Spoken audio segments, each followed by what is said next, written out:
everyone, and welcome to She. Today on the show, I have two amazing women. I know I say that for so many shows, but guys, you're not ready. These ladies are mentors, coaches, doing amazing things in this world, raising amazing families, and doing all those things and still, showing up. You don't want to miss this. You don't want to go anywhere, and you want to make sure every woman in your life is tuned in to watch this show. And I'll tell you why they're amazing. These ladies have done amazing things in their journey, but still been able to remain sane, and do just great things for themselves, be totally, sane emotionally, spiritually, and in every way. And I just wanted them to come in and just share tips, what they regret, what they wish they did different in their younger days, so that we can learn from them, so that if you're in your 20s, 30s, you can be able to go like, okay, so let me change this, let me fix this, because there's no need to reinvent the wheel. They've gone through it, they're willing to share. So allow me to welcome these two amazing ladies. I'll allow you to introduce yourselves briefly, and then now we can delve deep, yeah? Good. So any of you can start. My name is Dr. Wache, Longo, and I am a leadership and a management consultant. Yeah. I support organizations, communities, and individuals to pursue inclusive and sustainable growth. And that means that when you talk about inclusion, we are talking that no one is left behind, and that the impact of our value and how we see value is through the lenses of not just profits, but of course also people, communities, and our planet. Then I also support leaders and managers to be inclusive leaders that are able to create psychological safety for their employees, to speak up, to innovate, to realize their potential, and also for individuals themselves to live their lives as a full expression of their authentic self. Yeah, thank you. Thank you for sharing that. Yeah. We are so excited to have you here. Thank you. Yeah, thank you for having me. Yeah. My name is Zhao. I am an executive producer of the Gold Mine Show. Secondly, I also do talent management for my children who swim at a county level, and they're also recording artists. Wait, yes. Let's take that slowly. Wow. You only read about that in the newspapers or about other people out there. So you manage them because they are, of course, swimming competitively and doing the music. You're right. Wow. And it's so interesting that you're sharing all these things that you do. There's the work aspect, there's what you're doing as mothers, as wives, etc. And I'm just curious, if let's take a walk back to you being in your 20s. We didn't even ask you how old you are, so I'm just here trying to guess. I hope you saw I talked about the 20s. Talk about the age of the children, then you can guess. I know, right? So let's take a step back. And maybe even as you talk about your 20s, feel free to touch on your teenagehood, And what does that look like? What do you see in that woman at that point, And you could talk about the good things you see and the things that you see, you're like, girl, if I speak to this young person, this is what I'll tell her. So I want to hear what you see when you look at your 20-year-old self, and what would you tell this 20-year-old girl? I like to start from the outer, from the broader concept, then zero in into our societies and culture, and then to us as individuals. Sure. We are a product of nature and nurture. The way we are nurtured really define who we become. That's true. We are socialized and culturalized in our society, expected to become certain kind of people, and now in this case a woman or a girl. And we are in a society that, of course, in terms of gender, gender is a social construct, even though it has inadvertently taken a female's face, gender is not really a woman, but it's really the social roles that are seen as a fit for a man, a woman, or a child. And because of this, of course, then it shapes us both in our childhood, the way we are raised, how the kind of education we pursue, and courses that we pursue, and the people that we become, trying to fit the mold of the society. So when I look back in my case, fundamentally I was raised in a Christian background, in a home that was really very spiritual. I don't like to say religious, but spiritual. The awareness and sense of God in our lives and who we become. So that also really definitely influenced who I was as a young person. but also the fact that education was very much emphasized. Parents then tell you the way to escape poverty in Africa or in developing countries is through education. And of course to have a better outcome in your life. So as a girl, of course I focused on my education, I focused on my spirituality, and that found me now in a state whereby I had this desire to pursue those courses that we were told girls would not do. Stereotypes of education, which they say girls are not good in sciences, there's matter for boys. Those are stereotypes, again, without any empirical evidence, that keeps our girls and women held back. Or even maybe other stereotypes that also keep the boy child held back. It's both way, but we know fundamentally the girl child, because of our society, and the woman has been held back a lot because of these stereotypes and forms of prejudice and other forms of gender biases. I agree. So for me, I then went to pursue engineering at the university, and still, of course, then being very focused on who I wanted to be. I recall I always used to say that I want to be a woman of substance. I want to be a probably that time I didn't have the full brief of what it meant to be a woman of substance. But go ahead and define who you want to become as a young girl. Gradually, you will keep feeling that container of substance. Because that's who you are. So you don't have to have all the answers at a go, but have a direction where you want to go, and just keep discovering and learning and becoming. Just be focused on who you want to become. That means that you're an active participant in your journey of becoming. So that's how I look at my 20s, I look at my 30s, starting a career, raising a family, becoming a much more intentional and very present and conscious parent, because I think the most sacred duty we have in the world today is to raise responsible adults, who will be responsible by themselves, society, and our planet as we know it. So that's me in a nutshell. I mean, a journey is not only successes, it's the collective impact of your successes and failures. Then when you bring all of them together, you end up with a high. So it is your plus and negatives, plus and negatives, and then in the end you have a plus. So it's not about eliminating the negatives. Life gives you a curveball, a good mix of that. That's true. It's just saying that in all these years, as you become, that you just be welcome them as those positives and negatives come. But the biggest thing is how you make those decisions. I like that. And the biggest is how then you overcome this the cultural and social stereotypes. Thank you for that. Rachel, I don't know how it was for you. Well, I like what Dr. Wache has just shared, that we keep becoming. When I reflect back on my younger years, I think one of the things that I thank God I was able to do is that I had so many people to learn from. So many people who had gone ahead of me. And at that time, I wasn't conscious about it, but now I know it was actually mentorship. And you see, when you start at a platform of mentorship, then it means your learning curve is shortened in so many ways. Because you learn from their failures, you learn from their successes, and you choose, do you want to grow or do you want to get lost? So for me, I think I had so many mentors in different areas of life. I had mentors in my academics. I had mentors even on character issues, on my spiritual issues. And I think when you land on a platform that is able to take you to a higher level, you better take advantage of it. And maybe at this point, it's good for me to say that mentor-mentee relationship depends a lot on the mentee. Because you have to have a teachable spirit.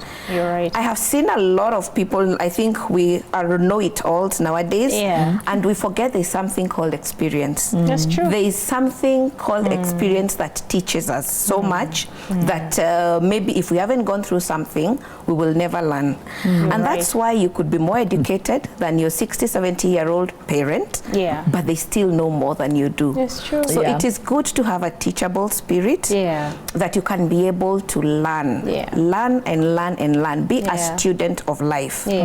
Secondly, I think it's very important to define what your true north is.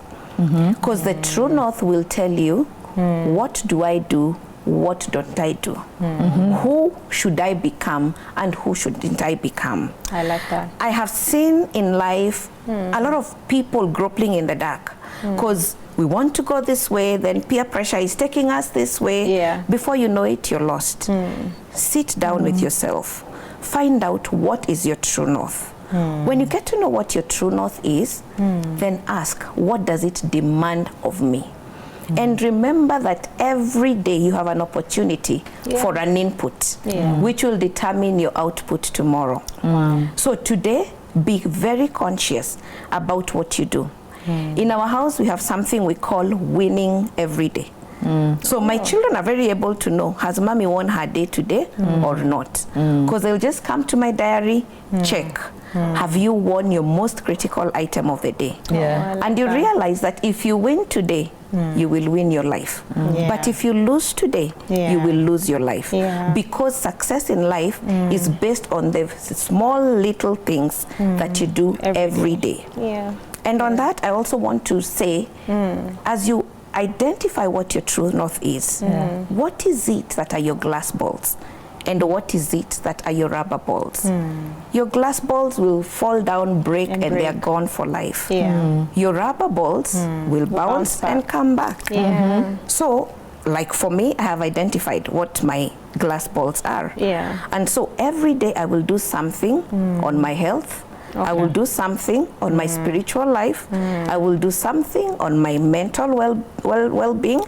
I will do something on my career. I will do something on my relationships. Because those are your glass balls. Those are my glass balls. You have to think about your glass balls. And once you deal with the glass balls, then you know what is critical for you to do. So it will break down your daily wins. So choose your path and choose it correctly. And so for me, if I would talk to my younger self, I would be very deliberate about these glass balls. Just break it down, do something small about it every day. It's not in the big stuff that we do. It is in the small details. That's so enlightening. And you know, I'm just seated here and I'm listening to you and remembering my younger days when I was in my teenagehood and my 20s. And you know, like my dad would say all these things, or my mom says this or the other, and you don't take them seriously. Like I remember my dad saying, you know, you're using all this credit on all these friends. You know, these friends, they're just for this season. A time is coming, you'll just have 1-2 friends. You're like, how will I have 1-2 friends? You know, you don't see. I know, right? You know, you just look at him and you're like, he doesn't know he's old. Until you start going through those things and you're like, hiya, you know, you're as you get older, your friends just reduce. They shed off. They shed off. Yes, and so I liked when you talked about, you know, the mentors who come before you, whether they're your parents or just older people who tell you just these things. You know, and I hope our young people could listen, you know, and I think you talked about that, so that way it can be easier. It's just that it's so hard sometimes, I guess, when you're young, you think you just know it all and you don't want to listen. And it's interesting that the 20s do that, you know, but I hope anyway that we can be able to raise a generation of 20-year-olds who listen more. And I'm just curious, even as we think about our 30s, one of my mentors calls the 30s the turbulent 30s and the 40s the fortified 40s. And I don't know if you've both gone through your 30s and 40s. Let me not assume. This is me, you know, just making sure I'm keeping safe. But I'm hoping you've gone through your 30s and 40s, or maybe you're around your 30s or 40s. I think I'm being safe. Quite safe. I know. But did you find your 30s turbulent? You know, if you think about your 30s, what was it like? You know, what stood out for you? Anything you would do different if you went back to your 30s? Because, you know, I think, in my opinion, I feel like sometimes the 20s felt very turbulent for me. You know, like you're trying to figure this out. I took such high risks. You know, I guess you just feel like you don't have too much. There are no children to come home to, you know, so you just take risks and things like that. But how did the 30s feel like? You know, maybe your late 20s and the 30s. What was that like for you? And what would you tell the young women watching about your 30s? Just when you think about a woman's journey, you know, this is approaching your halftime, you know, so how did the 30s look like for you? Turbulent 30s, because I think that defines it for me. My 30s were fairly turbulent. This is a time I'm trying to really discover who am I, you know? It's a time I'm trying to settle in as a mother. It's a time you're really like put on a scale as a person. What are you really made of? And so I found myself in seasons of darkness a lot of times. I felt that like I was in a cave all by myself. And it was a very emotionally difficult season. A very difficult season in the sense that it was hard to even define what the problem was for myself. And so it took community around me to uphold me. And that is why it's very important to have community who you share values with. One of the biggest challenges I had is that I was a first-time mother of twin girls. So you can imagine already being a mother is a challenge. Now they come, two of them. Boom, two human beings. And with two human beings coming in, so you can imagine also the level of support that has to be around you. You need, you know, more home managers. You need, you know. So even just learning how to manage that, because you see, our homes are supposed to be havens. Now this challenge is right at the epicenter of your haven. What do you do? So for me, I think that was a great challenge, but I thank God for the people who are around me who upheld me. So the 30s were quite turbulent, but I thank God that I was able to still come out because of being held by people. Would you do something different if you went back? You know, like let's say you go back and you find out today you're pregnant and you're having the twins, like would that change anything, or would you do it the same way? It would change a lot. Tell us a bit more. I would accept help. I would not die trying to figure it all by myself. I don't know what happens, like when it's your first child, you don't want to... I'm telling you, I was trying to be, you know, the solution to every problem. I would sit back and accept help. Secondly, I think I would believe in myself a little bit more. In terms of, I would build my internal resources. Because also when too much goes wrong around you, it has a way of getting into the core of who you are. So I think also just taking a back step and building the internal resources so that you can be able to face the challenges that you're going through. So yeah, I think I would change a little bit. I would tweak it. Thank you for being authentic. No, that's so helpful, because I think I was just listening to you and I'm like, I don't know what happens to us when we're in our 30s or when you're having that first child. I don't know whether you want to prove a point and just so I can handle all this by myself. I don't know what it is. Could also be trust issues. Yes, exactly. Which could have a background from somewhere. Yes, like she said, nature, right? Absolutely. And what were your 30s like for you? Really, maybe I track back a bit on the 20s. The 20s to 30s are really very productive years. You may not realize the fruits, but you plant a lot during the 20s to 30s. That is a time to really, you start adulting for real. I mean, I have, my children are in their 20s. And I know that they keep talking about adulting and how adulting is not easy. And of course, I keep telling them adulting will get better. Of course, as you build those internal resources and feel much more confident in who you are becoming, because you are in a sheltered life. Like my daughter always tells me that when you're in school, you're so sheltered, you actually live in a bubble. It's true. Then you come out and you start adulting and your bubble just suddenly bursts. So in your 20s to 30s, there is that bursting of the bubble. You're taking baby steps to you are adulting, and it is a time then to start intentionally building those resources. Those resources, emotional resources in terms of social support, as you're saying, you could have taken more support. But the issue of proving a point is just asking also, who are you proving this point to? And sometimes we are social beings, we really want to belong, and therefore sometimes you do things for the sake of friends, not for the sake of your own self. And it is important that as you now get into your 20s, 30s and onwards, you start learning to differentiate, that you're not that you stop, because if you are really driven by doing stuff for people to prove a point to people, then what about you? You are really like a passive participant in your life, because you are reacting to what people demand, whether it is friends and people. Maybe you you have this, and I react quickly thinking I need it too, and probably I don't need it. You go and you know, bust the bank. The why you feel those turbulent 30s is because the challenges of life coming at at you and the demands of life coming at you, you feel you're not equally resourced to respond. I keep saying, eat well, eat healthy, exercise, basic hygiene. You know, when I talk to young people, I tell them beauty starts with soap and water. Not makeup, not extra, not even all these other add-ons and accessories. Beauty starts with soap and water. That's true. So if you step out of the shower and you don't think you're beautiful, that is the naked truth. It's that so true. Those are the basics. And then rest. You know, your body does need rest. That's good. You know, those kind of things. Then when you come to your emotional empire, and because as women we are connectors, we are nurturers.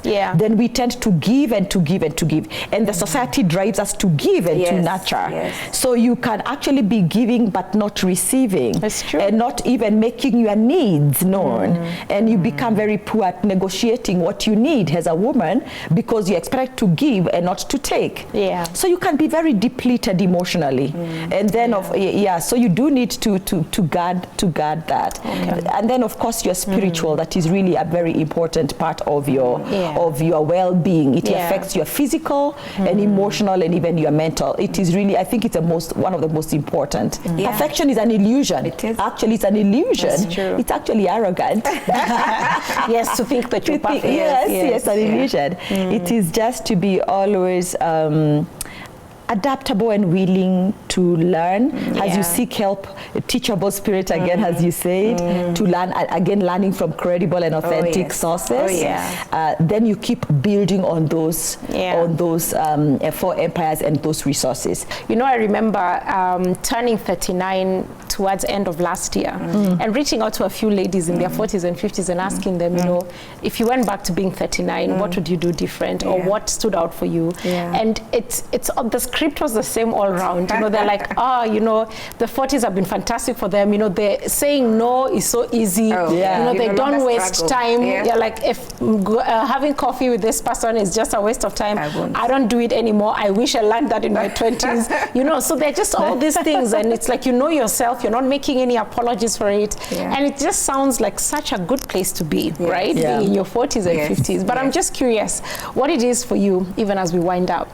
I love who I've become. I love how I am on the inside of me. And so as you say, yes, it's a fortified 40. For me, I'm in a space where I control the controllables, but I am aware of what I can't control. So in that way, I'm able to deal with what I can deal with. But what I've discovered is that the minute I'm able to control the controllables, because I can control what I eat, I can control what I say, I can control who I meet, I can control how I use my time. When I control those, they give me a beautiful outcome of my life. Fantastic. And in that way, I've been able to enjoy life much more than I did. Part of what I do in the controllables is that I'm able to determine what goals am I working on. You break them down on an annual, on a daily, and you find yourself achieving what it is that you want to. We've set out to do. We've set out to do. The other thing I have learned over life is the principle of honor. I think honor is a currency that a lot of people underutilize. But I want to, for me, I think honor is a currency I have learned to use. And I think we have to keep going back to the people who held our hand to get us to where we are. Whether it's your parents, whether it's your aunties and uncles, or a teacher, You know, those ones who put flags on a Nissan coming for graduation. You know, don't forget those people. The one who came and gave you a 50 shillings on your graduation. They didn't give you the 50, they gave you their heart. They gave you everything they had. Absolutely. And for me, I think we need to honor these people. Today we are because of them. Hadn't they done that, we wouldn't be here. So I think for me, I'm continuing to learn about honor and being more intentional about it. So for me, again, it's just to say, when I turned 40 some years ago, somebody asked me, what do you want to do between for your 40s as you head to your 50s? And of course, as I was touching on now, heading towards my 50s, asking myself, what do I want to do with my 50s? And one of the things that is most powerful is becoming, me as Wacheke becoming more Wacheke smart. Yeah. So that I can apply Wacheke into life more skillfully. Yeah. I'm much more skillful in applying Wacheke to life, and of course receiving life into Wacheke's life. So that has really become a very important aspect of my life, becoming me smart. And I keep telling my children, I wish I had learned to be more and more me smart, Wacheke smart in 20s and 30s. Yes, it is true, I was pursuing goals, and I've really seen the power of goal setting. That is why even when I do coaching, I really believe in the power of really the vital few that will move you to the direction that you need to move to. So it's important at the 40s and 50s you become more self-smart, and you apply yourself skillfully to life, and therefore you have more impact, you have clarity, mental fogginess is shedding off more and more. You know how to really quickly cut through and separate the wheat from the chaff. And feeling that success in life or happiness in life is not having a breeze, everything turning out the way you want it to turn. I think it's the ability to look at the collective experiences you've had and know that you can make the best out of them, and that these experiences can positively shape you, and that these experiences are learning moments, and that you can leverage all those experiences you've gone through, but also not to deliberately, because of ignorance, get yourself into then some experiences you would not want, or risk situations. That means that seek knowledge, seek advice, learn, become an ardent learner, and of course being teachable. I'm a lifelong learner. I'm very curious. I love to learn, and I enjoy learning. And of course the other thing that has happened to me now is also really enjoying my own company. I love spending a lot of time by myself. Whether it is in nature or wherever. So when I go out there, I'm able to define my boundaries. I'm able to see what I'm bringing to the table and what I'm taking to the table. If I don't believe that in a situation that there's any value I'm contributing, I won't show up. I won't be there. I don't have to just to tick a box or to be a feeler. You know, I like that. And it's so weird how those are battles when you're young. No, you're like, no, fear of missing out. FOMO. And you don't want to be by yourself. So it's fantastic if you get that. You make good company. Wacheke makes good company for Wacheke. Absolutely. Yes. One day I'll be saying that. Failure is never final. It is just a building block to your next level of success. That's powerful. It's never final. It depends on how you use it. And how you react, I guess, and move forward. Exactly. No, thank you. I felt like I was reading a good book. You know, such amazing nuggets. You know, it's one of the shows that I guess I'll keep on replay. You know, to just keep reminding myself of just the beautiful things we've said. You know, and not just beautiful but powerful. You know, and I just hope that the women listening are also going like, wow, you know, and taking a few tips here and there, because you know you're just amazing women, but you're women just going through life like any other woman, but with just those small things, setting goals, you know, not comparing yourself with others, making sure you're having the time alone, taking the failure as your step to the next thing, just simple tips and using those to move forward. So thank you for sharing. Thank you for giving us a good book to read. And you know, as I listen to you both, I'm just reminded of how, you know, the word talks about life, you know, and you read about all these people in the Bible who've just gone through various journeys, and sometimes, you know, you're Joseph and you're in the pit, and the next day you're, you know, you're a boss somewhere, you know, and that's just life, you know, it has all these ups and downs, and we have to embrace it and embrace how our life comes, so then that way we can be able to thrive in the end. So thank you so much for sharing. I hope someone at home has just got encouraged and some hope to keep going, to build that life that God intended for you. Please take these nuggets and run with them into your 20s, 30s, 40s, 50s and beyond. You know, and that's what I think God expects for each of us, you know. So thank you for sharing your life so openly and so authentically. This has been She. We have loved having you listening. We've loved having you here. God bless you. Until next week. Bye.